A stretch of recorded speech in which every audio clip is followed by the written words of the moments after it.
Thank you for showing up. We have 20 minutes, as we did in the first one, and I am happy that I'm able to sit down. Look, you're still, can you hear me? You're still, you're early stage startups, in my view. 2, 3 years, maybe 4 years. You have gone through many challenges that from the very early days in building the business. So I'll ask one general question and maybe a second general question, but I want to give people the feeling of who you are. Why is it that you feel that you wanted to go out and actually build a business, specifically in the space that you are in? So I'll start with you. So everybody knows Eventus, so we don't want to pitch on the company because we want to get deep into it. What is it that got you to do what you're doing? You're a software engineer, and you wanted to change something. You felt a pain point somewhere. What happened? Yeah, so basically, I was at an event, and I felt the event is run very manual. Like, I want to meet you at the event, and where, I don't know that Step? No, not that step. It was a startup weekend. So I felt the pain. Like, this is a networking event. Everyone from the people at the event, they are going to network. They want to meet people, and there's a lot of changes and last-minute changes and updates happen to the agenda and everything, and the event was done very manual. And also, at the same time, I attended a conference, an exhibition. And every time I go to an exhibition, I end up with a bag full of flyers and papers, and I never go and I never find them or go through them again. So I felt like there should be something done for events, that it has to be run more efficiently for the attendees and for the organizers. But isn't this something that has been done somewhere else? Or did you feel that the region was neglected in it, and you felt that you wanted to do something here in you started in Egypt, I'm guessing. So you felt that why not originate a startup that addresses that issue here? When we started, we didn't have like a lot of event apps or something. So the space was new, was still developing, like worldwide. So we did our research. We did like we attended a lot of events like worldwide. So we wanted to understand the market, understand the technology for it. And then we felt like we as Egyptian company or the Middle East talent, we can do anything. So we want to build something that can be used anywhere. We are not any less of like the people who build startups, and it's used by events or by users like anywhere in the world. So I felt like we should do something here. Our dream for Eventus from day one is to build a company from the heart of Cairo or the Middle East and go global. And you're in many places, and we'll come back to that. Lena, so you graduate from Cambridge, I'm guessing. You lived 7 years in Saudi Arabia. These are the things I want to mention because people need to feel that. Yeah. And you become a co-founder of Mom's World. So Mom's World is also a growing company. It's creating an impact. You're moving here to Dubai, I'm guessing. So stuff happens. You're a mother also, and so tell us about the challenges and why not focus on being a mother and or become a co-founder? What happens? How do you manage these challenges? So I don't know if this is working, but yeah. So I think you go to a show with your kids, and the magician takes the rabbit out of the hat, and half of the people are enjoying the experience, and you're sitting there with your kid going, how did he do that? And for the next 10 minutes, you're solving a problem. And if that's just part of your DNA, wherever you go, whatever environment you're in, you're always seeking to solve a problem. And I think one of the biggest challenges of my life was becoming a mother. I was an investment banker doing M&A deals, not sleeping for endless days, flying after I had a half an hour break and getting on a plane and meeting investors. And then when I became a mom, I thought, shit, this is a lot harder than anything I've ever done in my life, and I need help. Now, luckily, I spoke English, and I lived in London when I had my 3, so information was difficult to find, but it was available.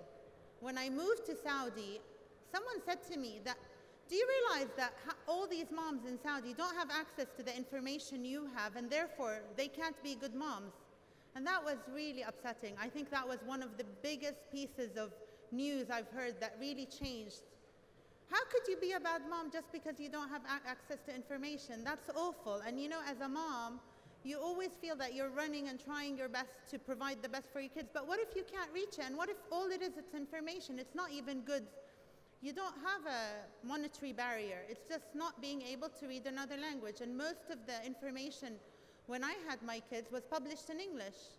Now it's improved a lot, but it's still, Arabic is lagging greatly. And as parents, we need to empower other parents to be able to provide that great, you know, upbringing for their kids. So, thank you. I'll get back to you on a couple of points you mentioned. But Talal, so you've started your business 3 years ago, I should say. Yeah. You started in a certain space, and then you pivoted a little bit.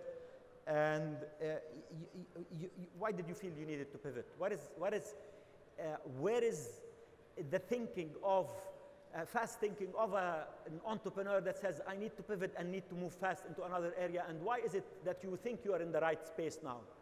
And maybe you can explain a little bit what you do. So you're in insurance, and you're in comparison and human resource management around medical insurance, I'm guessing. Yeah, exactly. So, I mean, we're very data driven, and what excites us is solving problems and giving people a better experience.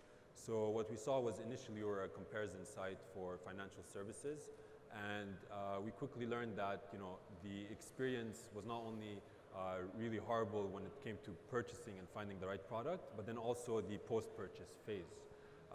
And then when we looked at health insurance specifically, you know, it's a very important product. People spend a lot of time trying to find the right policy. So when people came to our website, they were spending much more time looking for health insurance than any other product, their time on the site. So it was very, very obvious that this was a very crucial value proposition that we could provide to people. And from there, you know, we saw another problem. We said, let's solve this problem. It makes a lot of sense. Our clients come to us and they ask us, can you help us with this and this? And, you know, as long as it fits within our vision, we obviously want to do everything we can to give people a better experience. Right. So, and tell me how, I know you've raised money early on, and so I'm going to go through a series of the challenges that founders and entrepreneurs have. So, and going back this way, so Talal, you launch a business, you raise money, and then you go back to your shareholders and say, I'm iterating, I'm pivoting. How do they react? And then how big is fundraising a challenge for you? And this is a question for everyone.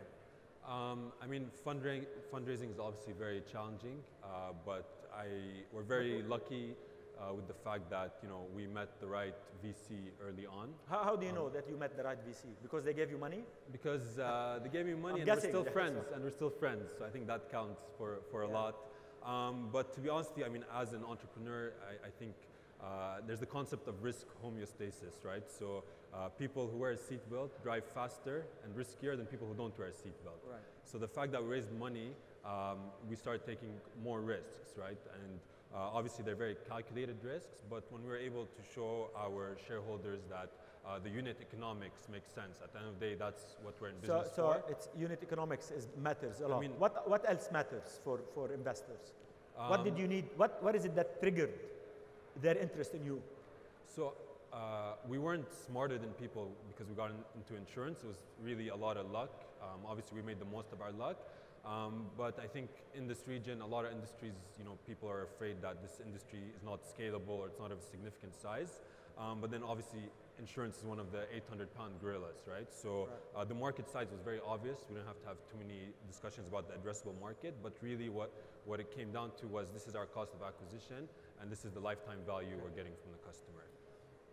Thank you. And May, I know you're fundraising, and you sat with Obama. So May was on a panel with Obama, and she became famous. But were you able to raise more money because of it? On the first panel with you. Uh-huh. And this is my first panel with me. But I hope you were more successful with me than you are with Obama. Because are you able? So tell us about. I mean, I know it's a challenge to fundraise. So what is it that you're facing? Do you need to knock on doors? Does it frustrate you? Are there people interested? What's happening? Is there money in the region, or is it there? There is money in the region, but I think, so I will tell you, a little bit about our background. So we started Eventus. We decided to bootstrap for 1 year until we have like the product. We have some traction. So we approached investors, but we weren't asking for money. And then once we had this traction and early paying customers, we raised seed funding from Vodafone Ventures and Cairo Angels. And that was in Cairo. All our customers were in Cairo. And then we wanted to grow, we wanted to scale, and we wanted to fundraise to scale. And that was very, very challenging. Like raising from Egyptian investors, it was very hard for them to pay money for us to come to Dubai and try a new market. And for Dubai-based or regional investors, it was very challenging as well, because they want us to move to Dubai first and prove something, prove that we can tap into the market. So we were like in the middle. We can't get like one investor. Right. We were very lucky as well. Like we met some investors and we got that. And we had to fake it. Like we had to like bootstrap as well the moving to Dubai. You have to bootstrap all the time and keep knocking on doors all the time. Yes. And then once you prove something, once you have clients and you have traction and you have growth, it's a bit easier to start the conversation. Open a little exactly. bit faster. But still, it's very, I would say, very long, very stressful. Stressful. You know, yeah, it takes a lot of time. And I think the most important thing for startups, especially in our region, like we need money faster, because we need to grow faster and we need to tap into the market. We need to go aggressive, especially in our investors stage. are risk averse. Yes. They're worried. They want you to prove like everything first, and then they take the risk. And they don't know that you need to get the money so that you prove it. Exactly. So it's a chicken and an egg thing. Exactly. So I think the startups, like, you have to act anyway. So you have to move anyway. Right. And Lina, so I'm going to ask you a different question. You launched the business with Muna, doing well here in Dubai. It's easy to start a business in Dubai. Any entrepreneur that comes to me, I tell them, don't tell me you are launching in Dubai. It's good, but that's not where you get tested. So I know you're moving to Saudi Arabia, and you're in a different business. You're in the moving of goods. And that's the most difficult thing, I think, because I lived 35 years in that business, if you remember. Tell me about the challenge of crossing borders. How do you handle that? How do you actually, and Saudi Arabia is such a massive market, but it's such an opportunity. But it's also so challenging to cross borders. Tell us about that challenge, and how do investors react to you when you come to them and say Dubai, and they tell you, well, I want Saudi Arabia? I think the challenge of Saudi Arabia is not a movement challenge, although the lack of information around Saudi makes Saudi really daunting. So Saudi is actually a very nice country. As the Kareem speaker said, I really did enjoy Saudi. I love being there, and I actually didn't find doing business there very difficult. The lack of information makes it very difficult, or seem like a difficult place to do business. But tell me, what does that mean, lack of information? On all accounts, if you just want to open a phone, you get a phone line. It's really hard. The information available doesn't match the reality on the ground. You know, do you want to send goods across the border? Do you want a full list of information you need? Everybody tells you something different. But once you've established yourself and you know how the system works, it's very, very straightforward. The only problem is if you try to apply European methodology onto Saudi, it doesn't work. You just have to have a different mentality and say, I'm in a different environment, and therefore I will operate with the new environment's rules. So the movement of goods hasn't been a challenge. In fact, one of the biggest suppliers we deal with is not able to sell goods into Saudi, so he's using us as a channel because we can move goods for him and he can't, and simply he's trying to apply international rules onto a very local market. And I always look at Saudi and I think Saudi, Turkey, and China are very similar. They're very inward looking. They set their own rules. When they think in their own language. So when you're trying to approach a market like that, you have to become one of them and walk the walk and really see where people go to malls, what they do, and how they operate. And once you try to operate, you know, if I tried to apply what I did in London, in Saudi, I definitely would fail. Clearly, and so even though we're speaking in English, we're in an Arab city, but in Saudi Arabia, if you speak in English, you're not going to sell anything, right? Actually, yesterday, I'm on a group of e-commercers in Saudi, and I wrote a sentence in English, and and they literally said, they fired this group only speaks Arabic, and I actually said, thank you so much. I'm so glad that we can keep this rule. It's fantastic. And you know, as a mom, I force my kids to speak Arabic. So I think it's a great, great thing that we use our language. But that's a demand in the market. So, Yeah, that's the biggest demand. so another challenge, Talal, is talent. Yeah. Startups have a huge issue in recruiting talent. Not because there is no talent, in my view, and maybe you can contradict me, but talent goes to big companies. So they want to work for Google, they want to work for Facebook, they want to work for government, they want to work for big companies, secure jobs. What do you do? How do you actually bring people to work for you? And this question will go to all of you. It's, when we ask entrepreneurs, they tell us our biggest challenge is not only raising money, but finding talent. It's definitely a challenge. So we grew on January 1st, 2016, we were 10 employees. By the end of the year, we were 45 employees. So obviously it took a lot out of us. Did you spend your time only recruiting? Pretty much. Actually, our 10th hire was an HR manager, which was a very lucky move. I'm happy we did that. But I think, you know, if you look at our company, the average age is probably 27, 28 years old. Wow. So things are changing, right? Are they older than you or younger than you? Half and half. I made sure I hired some older people, so I don't feel so old myself. Yeah. But what we found was people, you know, these days are really looking at what's the vision of the company.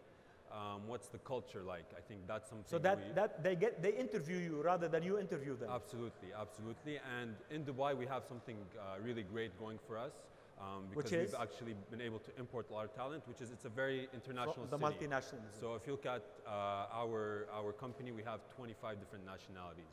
And when you go talk to people in Europe or India or the MENA region, and you tell them our company has so many different cultures, it's actually very attractive to people. Fantastic. Lena?